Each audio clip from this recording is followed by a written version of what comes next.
pagi Bapak Ibu Saudara yang dikasihi Tuhan Yesus. Kita bertemu tepat tanggal 1 bulan November tahun 2020, hari pertama di bulan November ini.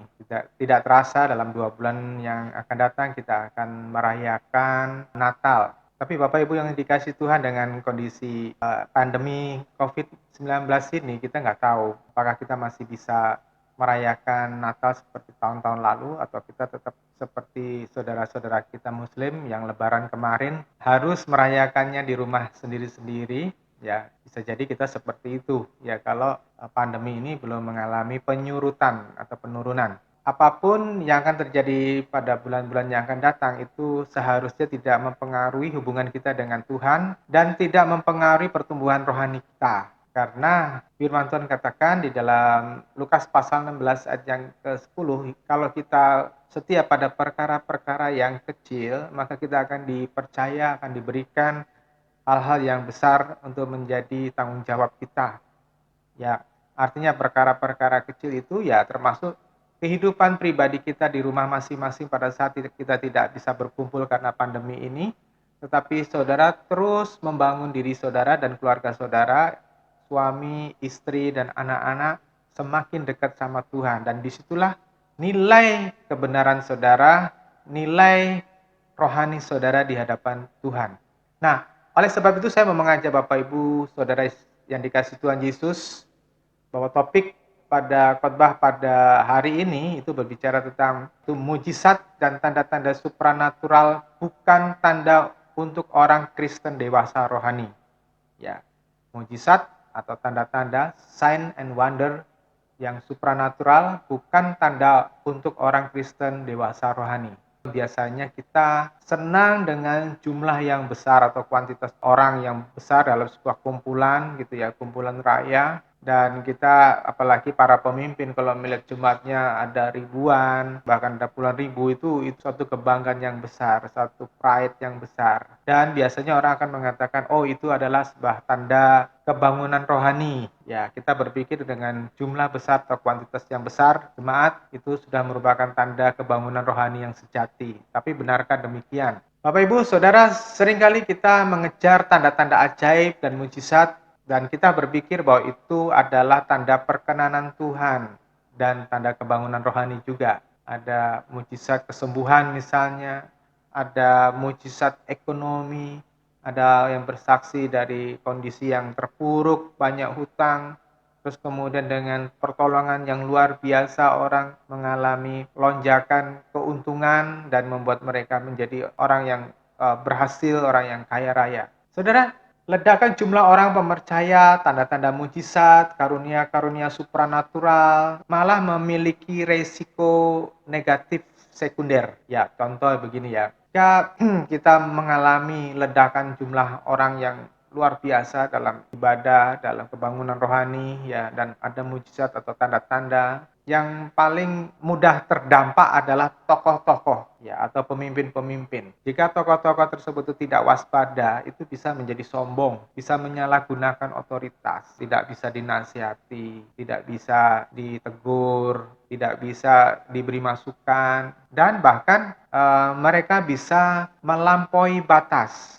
Mereka bisa mengajarkan hal-hal yang tidak alkitabiah, tapi berasal dari pikiran mereka, dan mereka bisa klaim bahwa apa yang mereka pikirkan itu berasal dari Tuhan. Lalu pada jemaat-jemaat yang dilayani, jika terbiasa atau ternina-bobokkan atau dimabukkan oleh mujizat dan kemakmuran, maka jemaat-jemaat ini tidak mencari Tuhan, tetapi mengejar sensasi-sensasi atau tanda-tanda, sign dan wonder tadi. Terus yang ketiga, umat tidak mementingkan buah-buah roh, tetapi mencari pemuasan kebutuhan. Ya, kalau jumlah orang Kristennya sudah banyak dan di situ mengalami kemakmuran, nah di situ biasanya buah-buah roh mulai ditinggalkan. Nah, bagi seorang pengkhotbah atau pendeta, ya seperti saya ini, yang menjadi tolok ukur kesuksesan pelayanannya itu biasanya pertama tuh jumlah yang besar, ya termasuk tim pendukung pelayanan yang lengkap. Terus yang kedua, fasilitas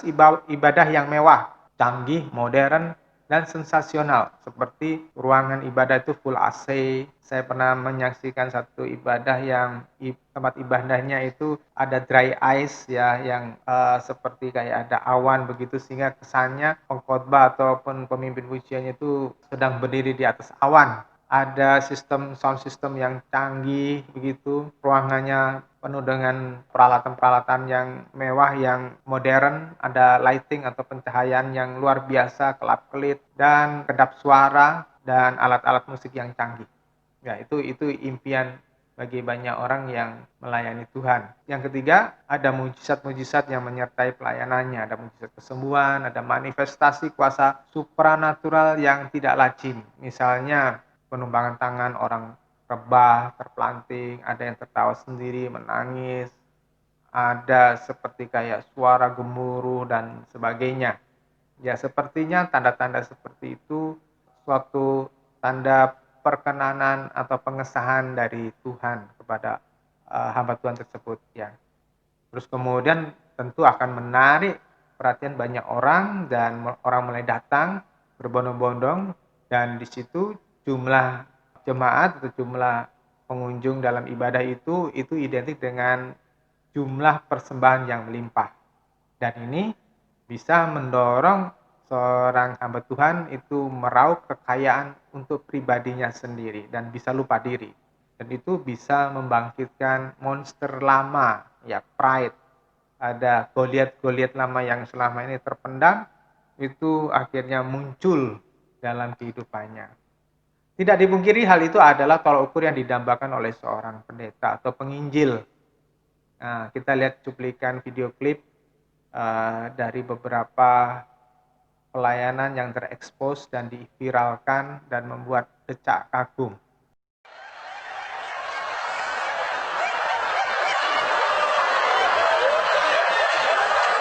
If you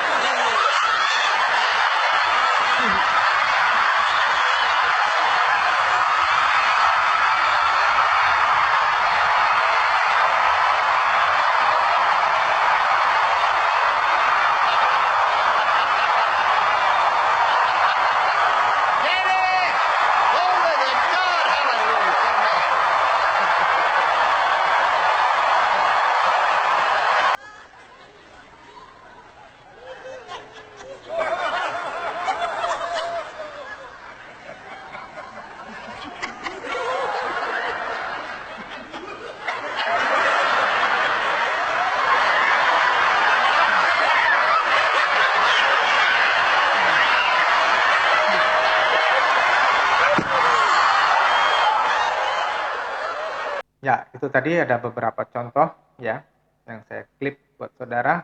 Kita melihat fakta bahwa penampilan-penampilan yang aneh, yang supernatural, yang tidak lazim itu tidak memberikan ending yang happy, tidak memberikan akhir yang baik. Ya, ada hamba Tuhan yang dipakai Tuhan luar biasa, tapi putranya terjebak dalam kasus narkoba. Padahal tanda-tanda ajaib menyertai beliau, dan kasihan sekali anaknya ini terlibat dengan kasus narkoba sehingga perlu direhabilitasi. Ada seorang penginjil dengan penuh keajaiban, mempunyai tanda-tanda ajaiban, bahkan kebasan tangannya atau jasnya itu bisa membuat orang yang di depannya ini, puluhan orang di depannya itu jatuh, ya, berjengkang ke belakang gitu ya. Nah, tapi yang bersangkutan hamba Tuhan ini jatuh dalam perselingkuhan, walaupun toh akhirnya bertobat.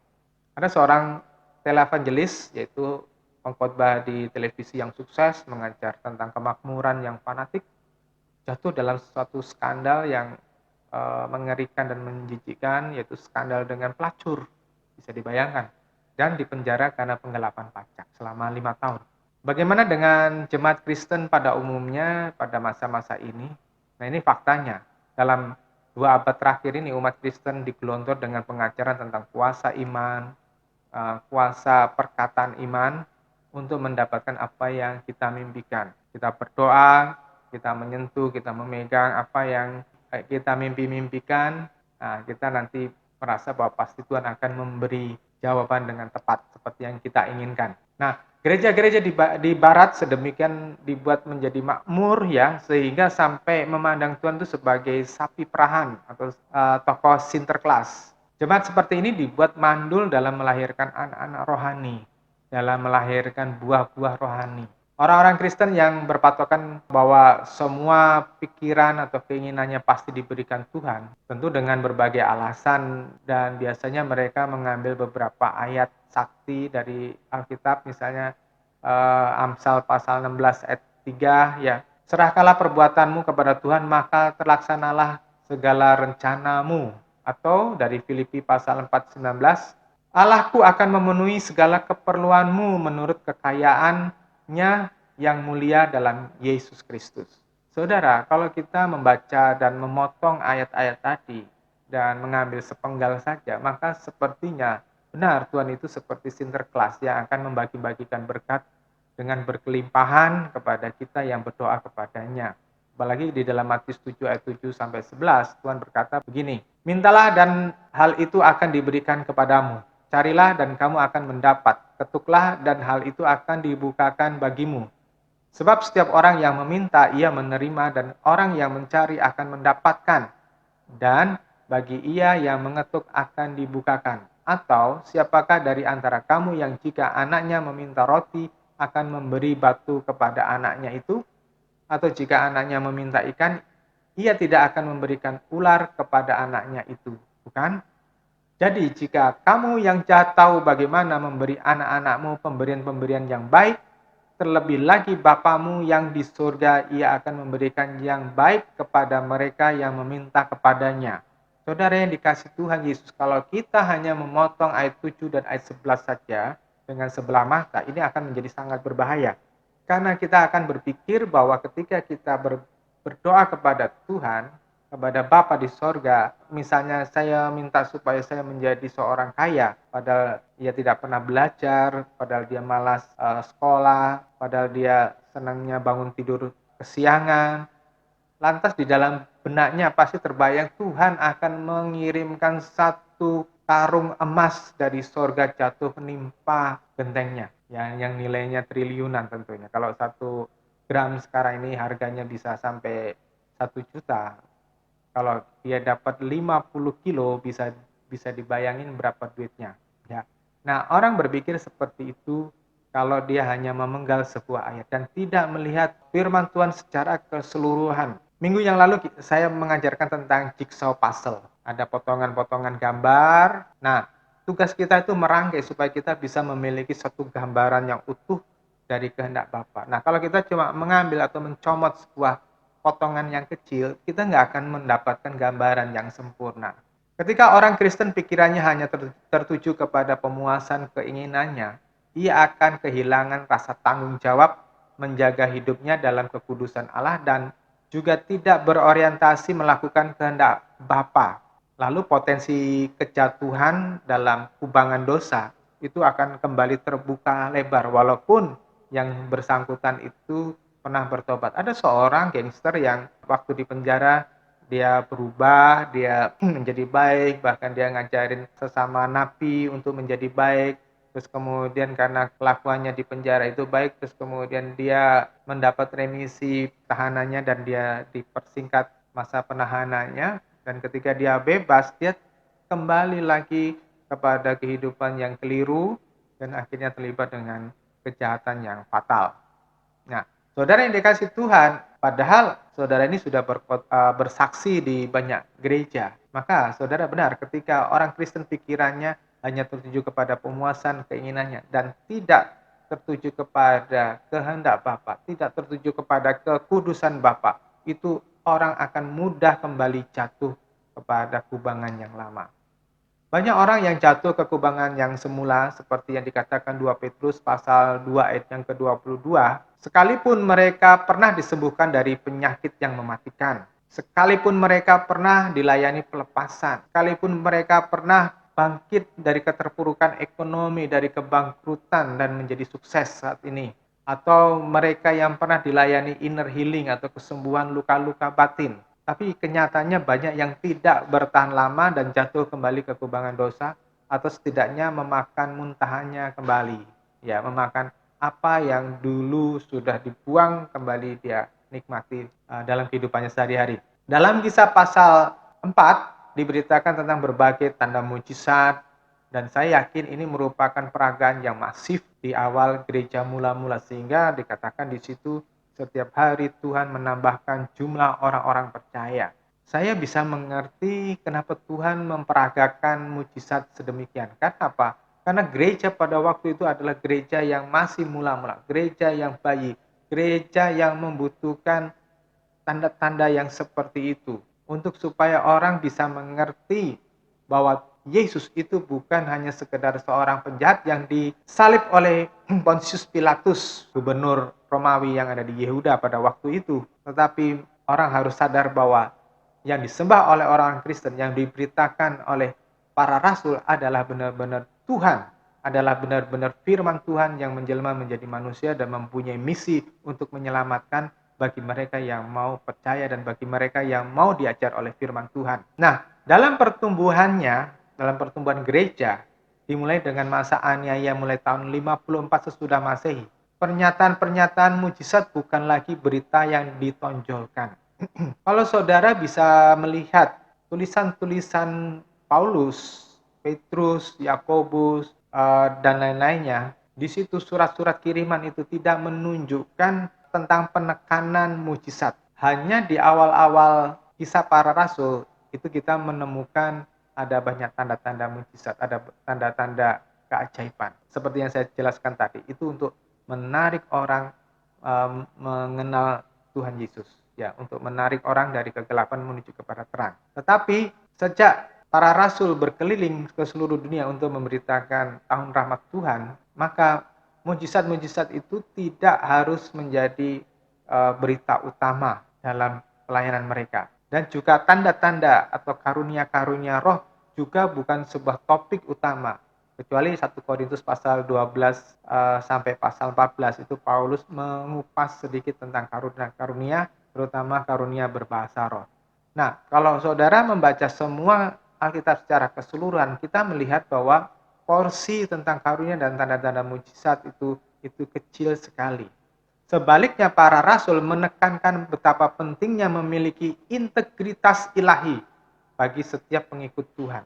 Integritas ilahi itu adalah jati dirinya. Di situ ada jejak kakinya Tuhan, jejak langkahnya Tuhan dalam hidup orang-orang yang percaya.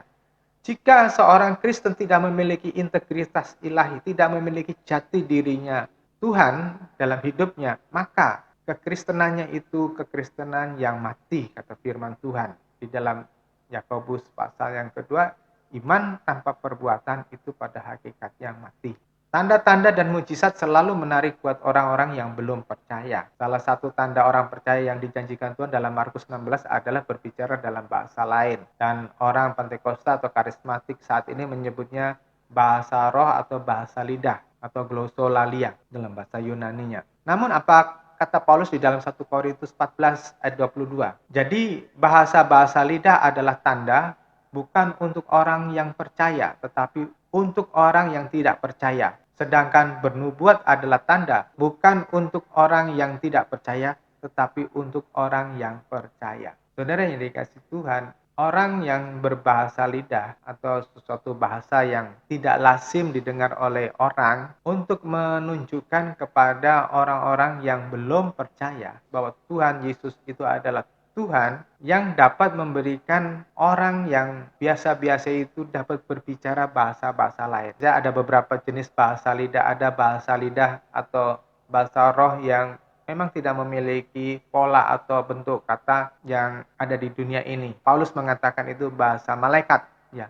Tetapi juga ada bahasa-bahasa yang orang itu tidak pernah belajar, tetapi dia bisa berbicara pada case-case tertentu. Ada seorang hamba Tuhan dari Afrika, dia belum pernah belajar bahasa India, tetapi Tuhan mengirim dia untuk berkhotbah di India. Ternyata di sana di India tidak mendapat penterjemah apa yang terjadi, terus dia berdoa untuk dia bisa berbahasa India, dan dia berkhotbah.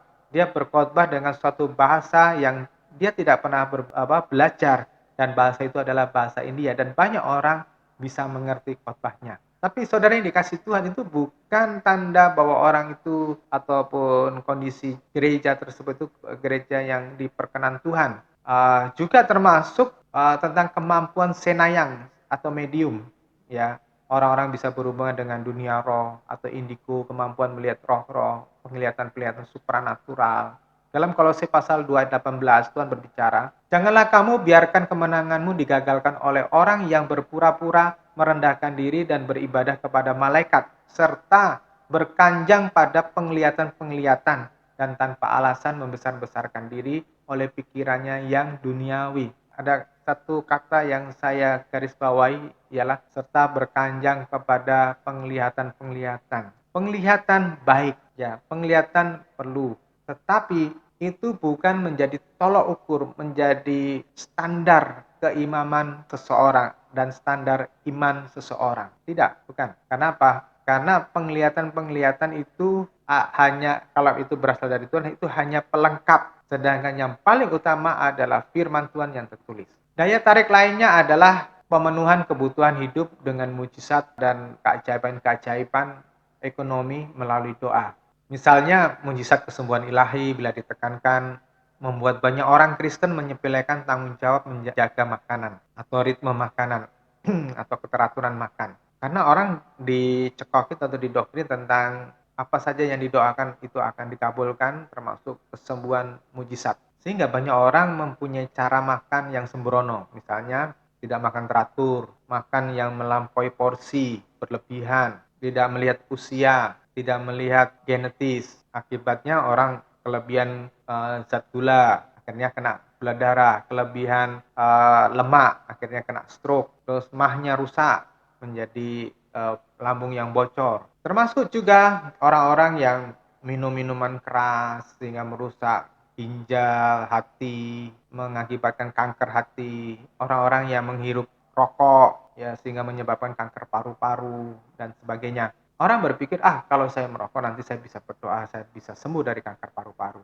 Oh, kalau saya minum, saya nanti cukup bisa berdoa untuk bebas dari masalah lambung ataupun hati dan sebagainya. Saudara, ini keliru berat. Ya, banyak orang dengan sembrono mengkonsumsi makanan-makanan yang tidak pas. Misalnya orang mengkonsumsi makanan-makanan yang berlemak sehingga terjadi penyumbatan, terjadilah stroke, ya, tekanan darah tinggi. Orang yang tidak teratur makannya, sembarangan waktu makannya gitu, terlambat, akhirnya kena mah dan berbagai kebiasaan-kebiasaan buruk lainnya. Dan banyak orang berpikir Tuhan pasti akan memberi kesembuhan karena aku punya iman.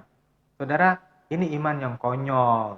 Kita mempunyai tanggung jawab tentang apa yang kita makan, apa yang kita minum, apa yang kita hirup. Tuhan tidak membatalkan hukum alam ini demi hanya untuk segelintir orang-orang Kristen yang bertindak bodoh seperti itu. Juga kita berpikir bahwa Tuhan akan memberkati berkelimpahan kebutuhan ekonomi kita, apapun kita. Misalnya begini, orang-orang yang tidak mau belajar analisa risiko bisnis, orang-orang yang tidak mempunyai keahlian, terus kemudian serampangan berinvestasi, main percaya kepada orang yang salah untuk menjalankan usahanya atau bisnisnya, akhirnya mengalami kebangkrutan, akhirnya mengalami kerugian. Jadi kita nggak bisa sembrono dan kita memanfaatkan Tuhan untuk mengatur kepentingan kita.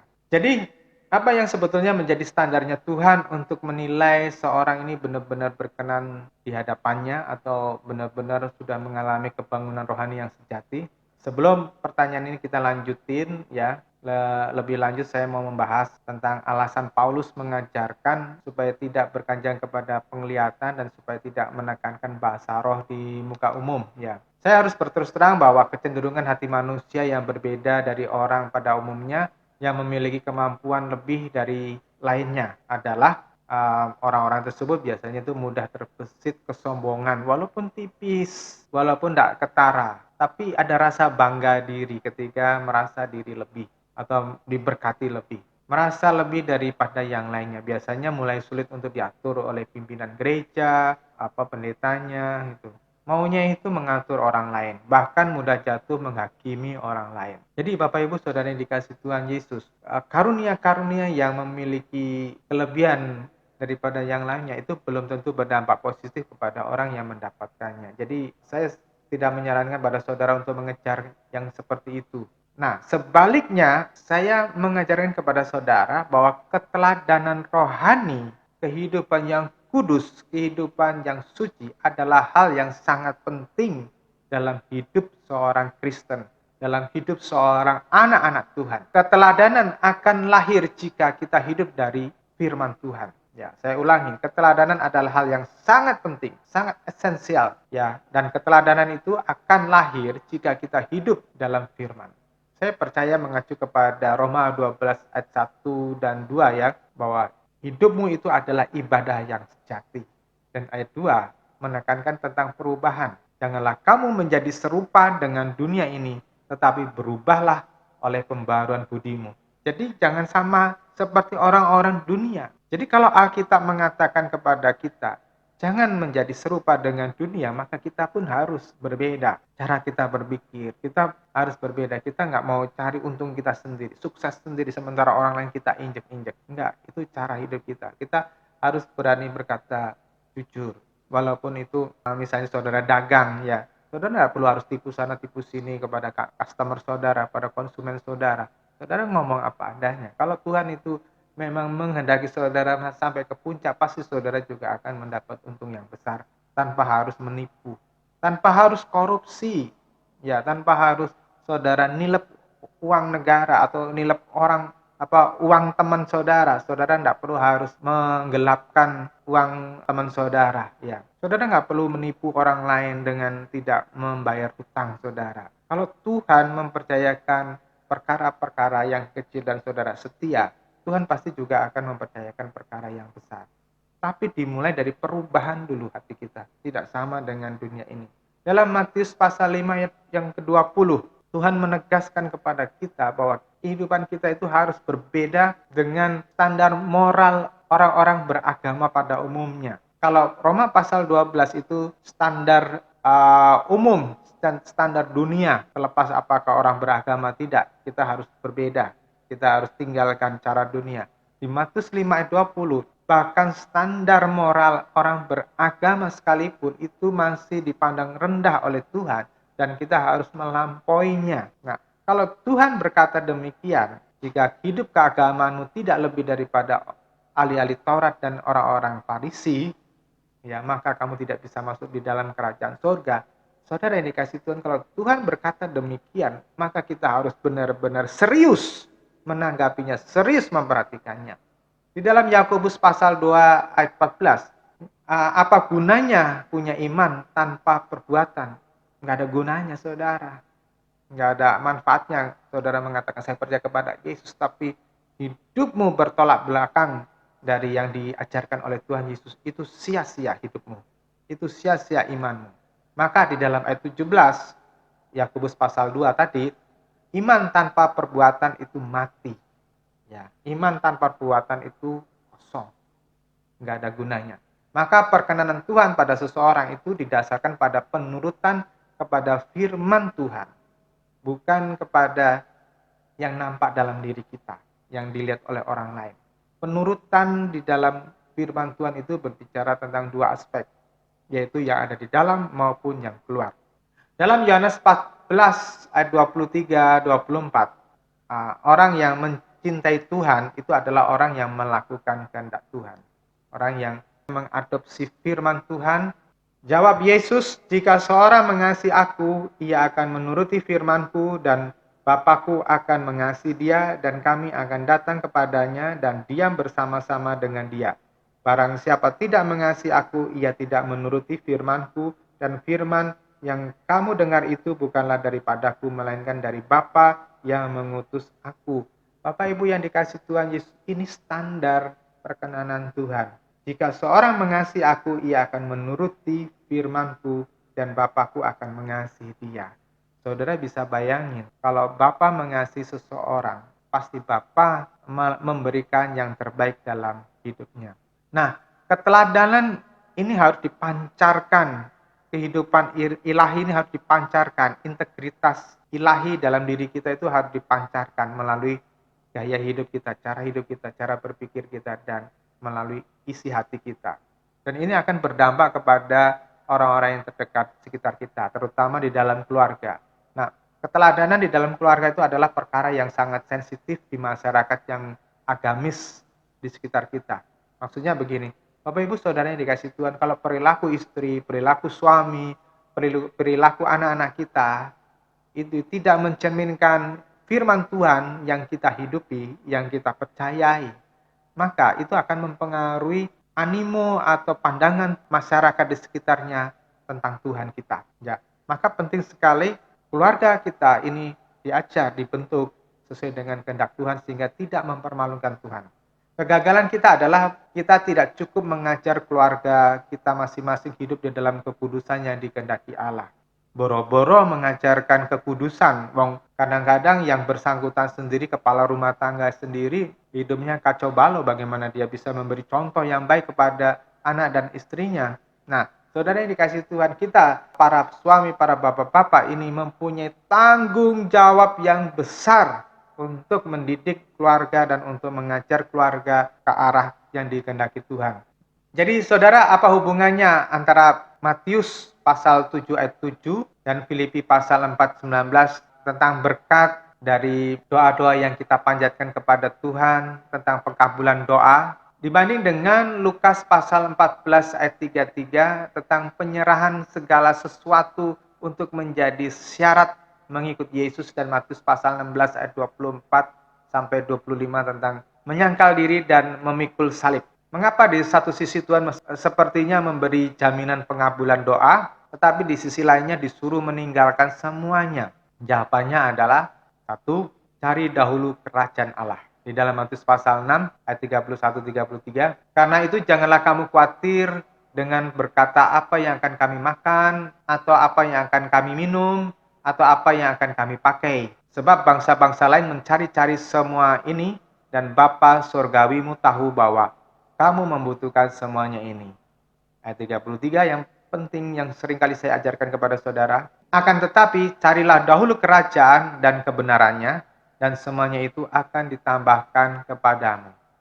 Carilah dulu kerajaan Allah dan kebenarannya. Saudara yang dikasih Tuhan, artinya saudara tidak usah pusing apa yang saudara makan, apa yang saudara minum, apa yang saudara pakai, apa yang saudara miliki.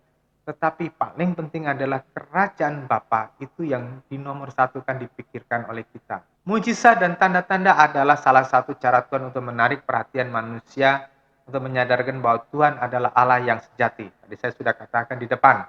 Tetapi Tuhan itu adalah tetap raja di atas segala raja, yang keberadaannya tidak bisa dipermainkan oleh siapapun, bahkan oleh seorang Kristen sekalipun yang sudah mengaku dirinya sebagai anak-anak Allah.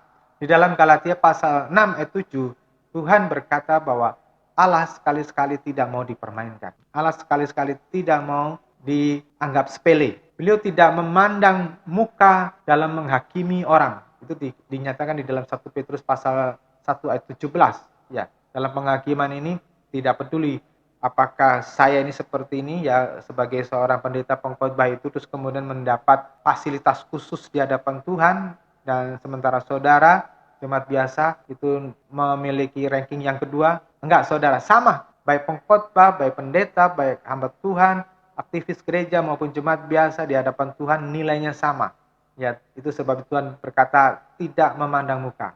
Jadi alangkah naifnya jika kita merasa sudah berkenan saat kita menjadi seorang yang beragama Kristen tanpa memiliki integritas Kristus dalam diri kita. Ya, itu naif sekali. Maka orang harus menentukan prioritas mana yang saudara harus pegang. Prioritas yang benar yang mana yang saudara harus perjuangkan. Nah, saya memiliki prioritas yaitu mencari kerajaan Allah dan kebenarannya terlebih dahulu. Itu menjadi prioritas hidup saya. Ini sama dengan memiliki pikiran Kristus di dalam Filipi pasal 2 yang kelima. Memiliki perasaan dan pikiran Kristus, ya. Dan itu sama dengan Kolose pasal 3 ayat 1 dan 2, yaitu mencari perkara-perkara yang di atas di mana Kristus bertahta. Ya, cari dulu perkara-perkara yang di atas, bukan perkara yang di dunia ini. Terus yang kedua, kumpulkanlah hartamu di sorga. Di dalam Matius 6 ayat yang ke-20 akan tetapi kumpulkanlah untuk dirimu sendiri harta di surga, tempat ngengat dan karat tidak merusak, dan tempat pencuri tidak membongkar serta mencuri. Karena di tempat hartamu berada, di situ juga hatimu berada. Mata adalah pelita tubuh. Jadi, kalau matamu baik, seluruh tubuhmu akan menjadi terang. Akan tetapi, jika matamu jahat, seluruh tubuhmu akan penuh kegelapan. Jadi, jika terang yang seharusnya ada padamu adalah kegelapan, betapa pekatnya kegelapan itu. Saudara, ini bukan hanya bicara mata jasmani, ini bicara tentang mata rohani. Kalau mata rohaninya itu sudah terpincut kepada perkara-perkara dunia, sudah terhipnotis kepada perkara-perkara dunia. Perkara-perkara dunia itu bisa harta, bisa kecantikan, bisa seks, bisa dugem, bisa teman-teman, kesenangan, hobi, dan sebagainya. Ya, jika mata kita tertuju kepada semuanya itu, dan hanya untuk menyenangkan diri kita sendiri, maka gelaplah seluruh kehidupan rohanimu, sehingga kita menabrak-nabrak dan ngawur. Tetapi kalau mata kita itu tertuju kepada Allah, tertuju kepada perkara-perkara di sorga, nah disitulah hartamu yang sesungguhnya. Engkau bisa mengarahkan hidupmu bukan untuk perkara dunia ini, tetapi perkara yang ada di atas, yang berdampak kepada kekekalan. Saya sendiri mengalami evolusi di dalam pemahaman akan kebenaran. Di samping juga saya mengalami evolusi di dalam kepribadian saya sendiri ketika saya menerima Yesus 32 tahun yang lalu. Awalnya saya tulus melayani Tuhan dan nyaris tidak pernah terpikirkan hal-hal lain selain menginjil dan melayani Tuhan. Namun dalam 30 sampai dengan 10 tahun yang lalu saya terpesona dengan ajaran tentang kemakmuran, tentang manifestasi kuasa supranatural, karunia-karunia roh, dan saya mengalaminya dalam periode yang cukup panjang pada waktu-waktu itu. Dan itu membuat saya memiliki kebanggaan-kebanggaan tertentu. Tetapi mulai kurun 10 sampai 5 tahun yang lalu saya mulai dibukakan pengertian tentang surga dan neraka. Saya mulai disentuh bahwa apa yang saya pikirkan selama 10 tahun sebelumnya itu bukan suatu hal yang penting dalam hidup ini, apalagi di dalam kekekalan, ya. Tapi saya masih mix, saya masih campur-campur pada waktu itu. Tetapi dalam 5 tahun yang terakhir, dengan suatu pukulan yang besar dari Tuhan, saya seperti dibangunkan dari mimpi. Dan saya menyadari saya tidak cukup mendewasakan jemaat Tuhan selama ini, dan ini membuat hati saya hancur, dan saya bertobat sungguh-sungguh. Dan mulai saat itu saya berubah. Saya tidak lagi memikirkan apa yang pernah saya percayai 10 tahun yang lalu. Saya berubah sekali. Ya, dan orientasi hidup saya juga berubah sekali. Ya. Saya tidak perlu lagi harus, dalam bahasa Jawa itu menggelembuk ya, merayu orang untuk tetap ikuti saya atau tetap setia di gereja. Saya tidak perlu harus merayu seperti itu. Tetapi yang saya tuntut kepada mereka adalah sebuah kedewasaan rohani. Yaitu yang saya tuntut kepada saudara. Ya, saya menuntut kepada saudara kedewasaan rohani. Di sini saudara tetap bertahan atau tidak, itu urusan saudara di hadapan Tuhan dan bertanggung jawab di hadapan Tuhan. Bagaimana mengumpulkan harta di sorga? Saya mempunyai pengalaman pribadi yang kiranya bermanfaat bagi saudara ya. Sejujurnya karakter saya buruk, tetapi saya benar-benar mengalami perubahan setelah saya satu, bergaul erat dengan firman. Maka saya percaya pada 2 Timotius 3 ayat 16, segala tulisan yang diilhamkan Allah memang bermanfaat untuk mengajar, untuk menyatakan kesalahan, untuk memperbaiki kelakuan, dan untuk mendidik orang dalam kebenaran. Bapak Ibu, saya percaya benar setiap firman Tuhan, setiap tulisan yang diilhami oleh Allah ini, itu jika kita sungguh-sungguh ya mempelajari, jika kita sungguh-sungguh menggelutinya, itu dapat mengubah diri kita. Dan itu saya alami sendiri. Saya bersaksi demikian. Saya mengalami perubahan yang luar biasa ketika saya bergaul dengan firman Tuhan. Terus yang kedua, saya bergaul erat dengan Tuhan melalui devosi saya. Saya mendisiplin diri untuk menyembah Tuhan. Saya mendisiplin diri untuk berdoa kepada Tuhan. Saya mendisiplin diri untuk bercakap-cakap dengan Tuhan. Dan di situ saya memberi kesempatan kepada Roh Kudus untuk mengkoreksi diri saya. Nah, saya memperhatikan masalah terbesar Anda, saya yakin adalah Anda selalu merasa diri benar dan tidak mau mengoreksi diri. Maka benar, Amsal pasal 16 ayat 2, jalan orang itu merasa lurus dalam pandangannya sendiri. merasa benar dalam pandangannya sendiri, tapi Tuhanlah yang mengoreksi atau meneliti hati. Terus yang keempat, saya mulai membuang segala yang tidak berguna untuk membangun diri, termasuk hobi-hobi atau kesenangan-kesenangan yang waste time. Itu mulai saya singkirkan. Yang tidak bermanfaat untuk membangun rohani saya, yang tidak bermanfaat untuk kesehatan, itu saya tinggalkan. Jadi jika mujizat dan tanda-tanda ajaib bukan untuk orang percaya yang dewasa rohani, pada topik kita tadi, ya pertanyaannya, apa manfaat kita menjadi orang percaya kalau kita tidak diperlukan dengan mujizat dan tanda-tanda ajaib tadi? Terus pertanyaan kedua, apa tujuan kekristenan kita yang sesungguhnya? Saudara, untuk menjawab dua pertanyaan tadi, saya akan ajak saudara untuk mengevaluasi kehidupan ini. Ya, saya banyak melayani orang-orang Kristen dan ada yang mengalami sakit parah, ada yang mengalami berbagai persoalan hidup karena adanya kebutuhan yang belum terpenuhi seperti kebutuhan mendapatkan jodoh, mendapatkan pekerjaan, punya anak dan seterusnya. Dahulu saya akan ngotot membela mereka dan meminta mujizat, terobosan-terobosan rohani, terobosan-terobosan ekonomi, terobosan-terobosan finansial. Saya berdoa sungguh-sungguh buat mereka dan mereka mengalami pertolongan mujizat seperti itu. Tetapi sejalan dengan perjalanan hidup dan perkembangan pemahaman terhadap kehendak Allah, maka saya lebih suka sekarang ini menyerahkan keputusan kepada Tuhan terhadap orang-orang tersebut. Saya lebih suka berdoa untuk tuntunan Tuhan supaya mereka dibawa kepada kesempurnaan ketimbang semua permintaan mereka, semua kebutuhan mereka dijawab oleh Tuhan. Saya memberatkan lebih penting supaya orang-orang ini sampai ke level kesempurnaan ketimbang doa-doa mereka atau kemauan mereka, keinginan mereka itu dijawab. Karena belum tentu yang dimaui atau diingini oleh mereka yang meminta didoakan itu sesuai dengan kehendak Allah pada akhirnya. Ya. Belum tentu mereka mengerti benar tujuan dari apa yang mereka doakan. Bisa jadi disalahgunakan nantinya. Kita perlu belajar kepada orang-orang lain yang beragama lain ya. Saudara, perhatiin deh. Mereka tidak peduli apakah ada pertolongan dari Tuhannya atau tidak. Mereka tidak terlalu pusing akan terjadi mujizat atau tidak. Walaupun mereka percaya perkara-perkara itu ya. Mereka juga terlalu tidak pusing dengan berhasil menjadi kaya atau tetap miskin. Saya bertemu dengan orang-orang mereka ya, terutama yang di pedesaan, dan terutama untuk generasi-generasi lama. Banyak dari mereka yang tidak mempersoalkan diri mereka itu jadi kaya atau miskin, dapat pekerjaan atau tidak, sembuh dari penyakit atau mati, dapat jodoh atau tidak, doa mereka dikabulkan atau tidak. Mereka tidak terlalu pusing. Mereka benar-benar memiliki hati sebagai hamba, memiliki hati sebagai umat yang tidak perlu protes atau menuntut kepada Tuhannya.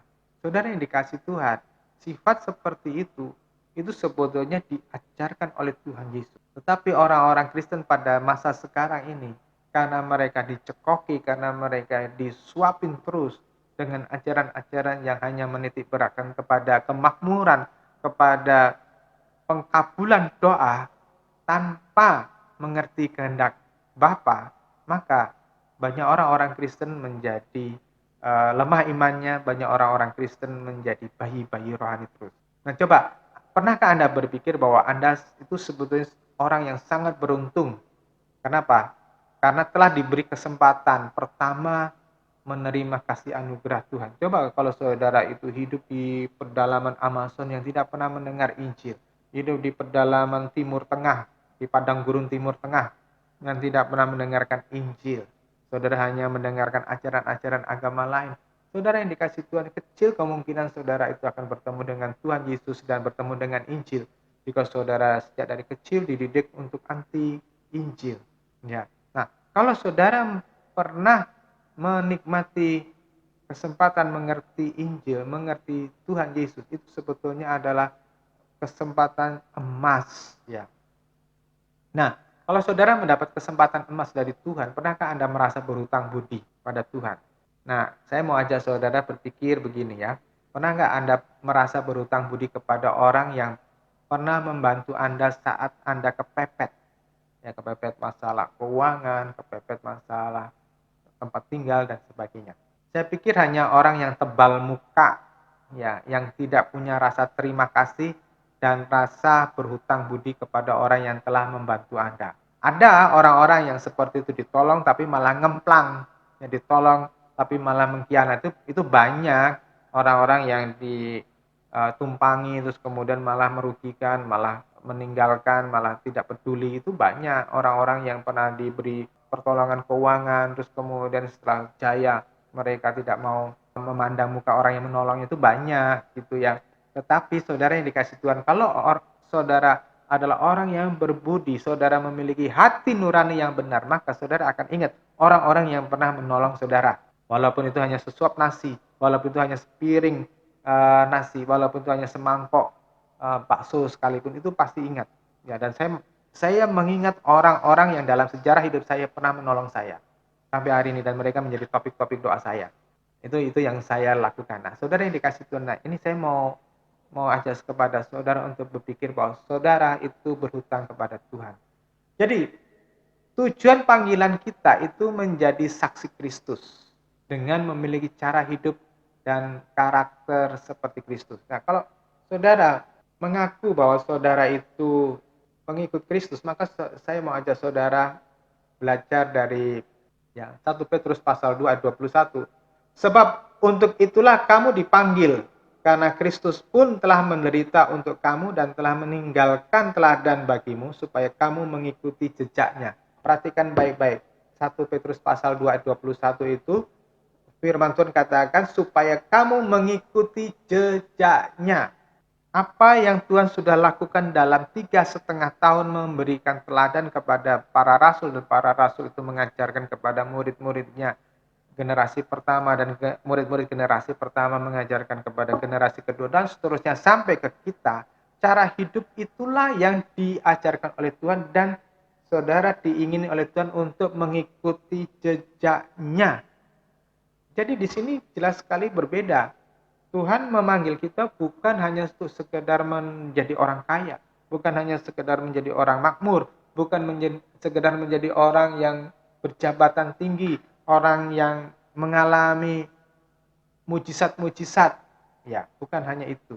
Jika tujuan kita sudah jelas, saudara nangkap ini ya, sungguh-sungguh, maka agenda hidup kita itu hanya diarahkan kepada satu perkara, yaitu menjadi sempurna seperti Kristus. Berarti berani meninggalkan manusia lama, menanggalkan kedagingan. Ini masalah serius loh Pak, Bu. Ya, banyak orang mendengar khotbah ini itu sambil lalu, mereka tidak terlalu peduli. Bahkan saya percaya orang-orang yang mendengar online ini bisa jadi mereka hanya memandang videonya ya, tanpa meresapinya, atau bahkan pikirannya melayang-layang kemana. Banyak orang baru memberikan perhatian bila berbicara tentang mujizat, pertolongan Tuhan, berkat, kemakmuran. Ya, orang-orang akan memberikan perhatian penuh kepada orang-orang yang bersaksi ketika mereka miskin, kemudian mendapat pertolongan dan mujizat Tuhan sehingga menjadi kaya, atau mereka yang sakit kanker stadium 4, terus kemudian mendapat mujizat langsung sembuh. Ya, ada orang-orang yang dirasuk setan, terus kemudian mereka dilepaskan. Nah, itu biasanya menarik perhatian. Tetapi ketika orang mendengar khotbah tentang menjadi sempurna seperti Kristus, biasanya orang mulai tidak tertarik. Akibatnya ada orang-orang yang tidak tahan berada di satu gereja, mudah pindah gereja, hanya karena isi khotbahnya tidak sesuai dengan selera mereka. Merasa kurang diperhatiin pendetanya misalnya, atau ditegur karena melakukan kesalahan atau kekeliruan, atau punya sifat-sifat atau karakter yang tidak baik. Dan orang-orang itu tidak mau ditegur atau dinasihati. Saudara yang dikasih Tuhan, saya mau ngajak saudara melihat apa yang terjadi di dalam kitab Yeremia, ya. Ketika Nabi Yeremia itu berkhotbah, memberitakan nubuat ya kepada orang-orang Israel pada zaman Raja Sedekia. Pada waktu itu ada dua nabi besar ya. Satu Yeremia yang orang hanya melihat sebelah mata karena penampilannya sangat sederhana, dan Hanaya. Ini adalah nabi yang diakui oleh pemerintah pada waktu itu. Kira-kira itu sama dengan kalau sekarang itu ketua suatu sinode atau suatu organisasi gereja yang besar. Nah, itu biasanya dihargai. Orang lebih mendengarkan Hananya daripada Yeremia pada waktu itu. Kenapa?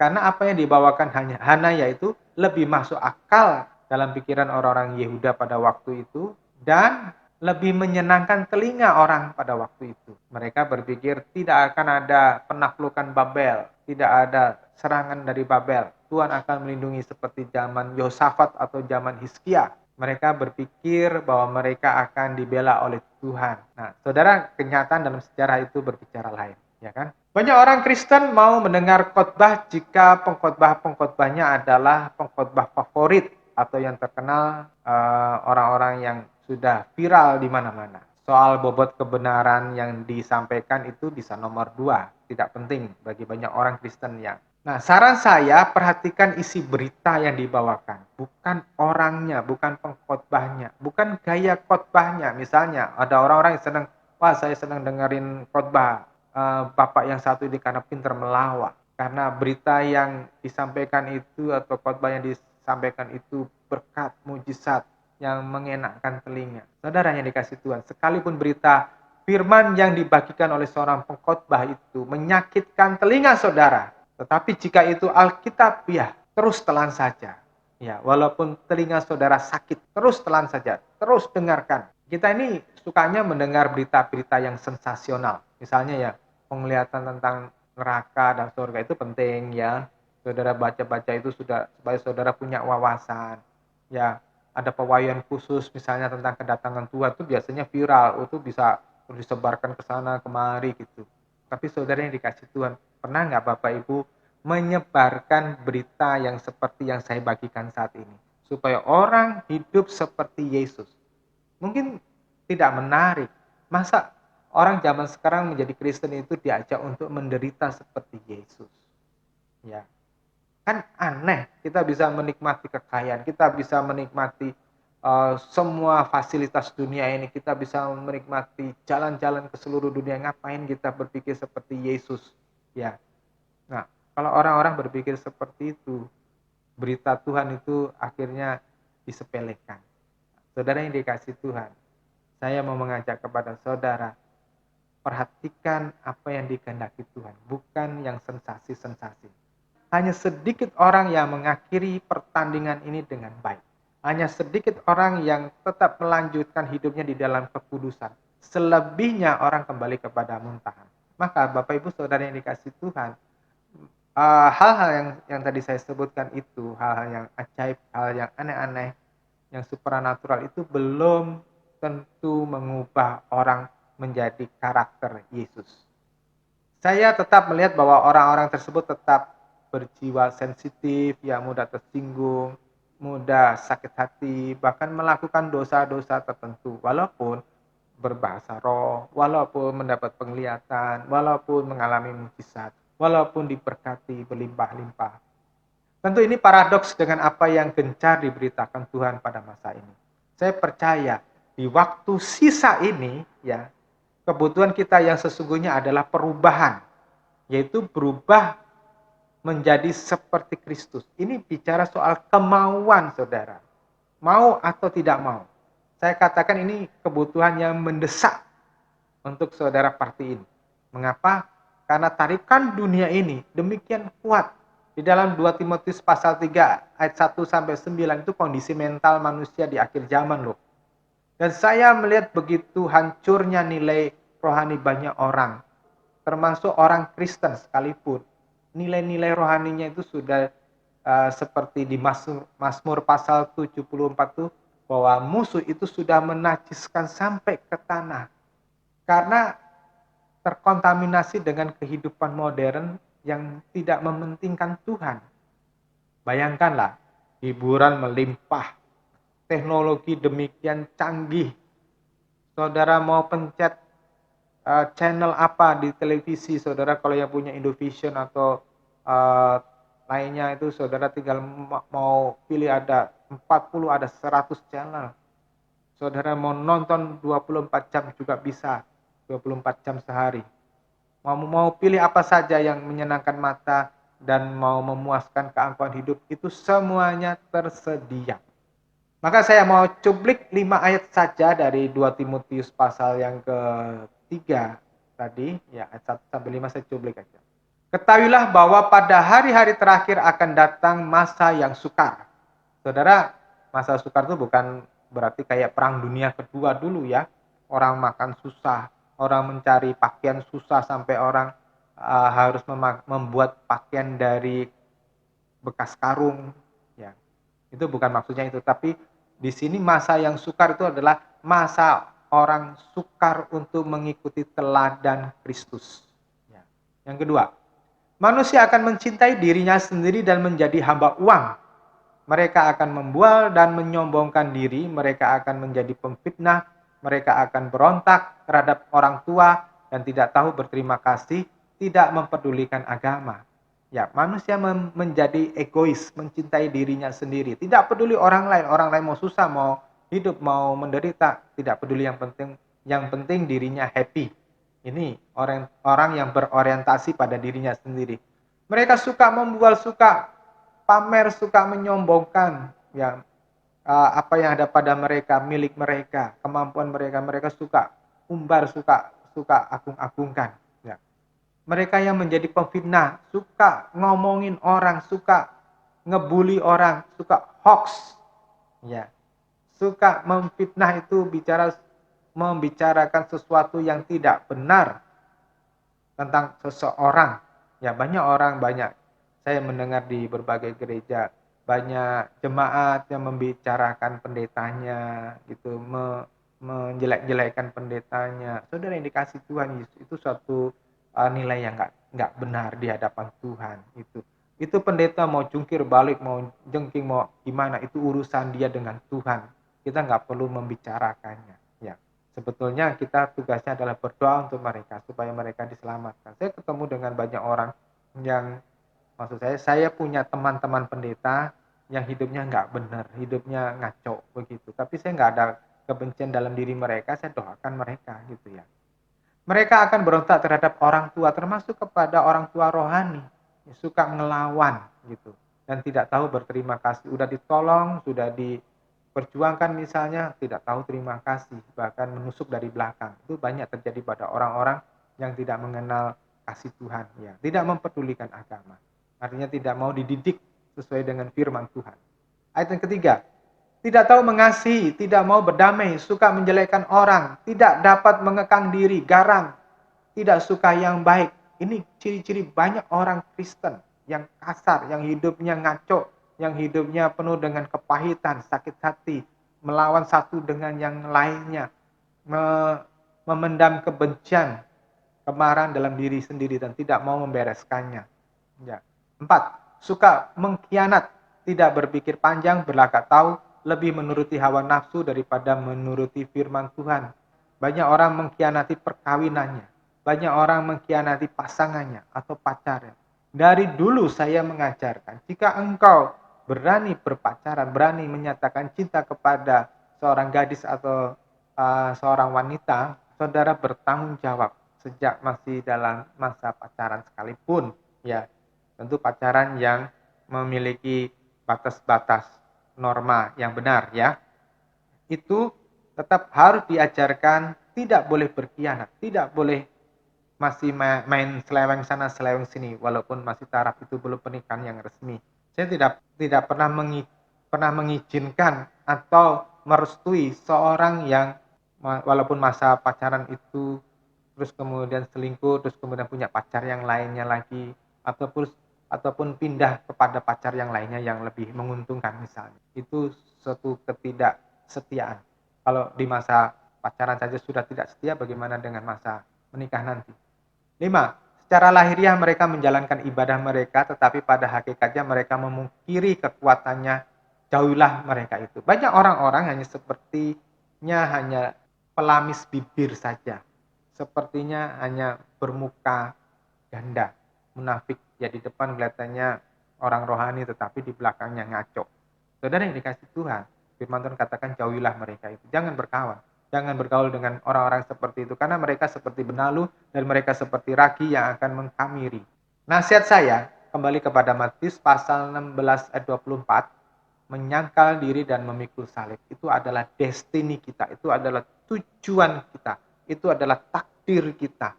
Ya, untuk menyangkal diri, menyangkali apa yang dulu menjadi nyawa kita, menjadi kesukaan kita, yang menjadi tolok ukur kita, itu harus sangkali. Jika itu harga dirimu, jika engkau memiliki harga diri yang tinggi nggak bisa digoyah, itu harus sangkali. Jika engkau punya kesenangan yang tidak tergoyahkan, tidak mau diganggu gugat, tetapi itu menjadi penghambatmu mencari Tuhan, itu harus disingkirkan. Memikul salib. Nah, kemarin ada seorang wanita yang meng-WA saya, bagaimana cara memikul salib. Saya katakan kepada saudari itu, memikul salib itu berbicara tentang berani mengambil tanggung jawab untuk bersaksi tentang siapa Yesus. Ya, bersaksi bahwa Yesus itu adalah Tuhan.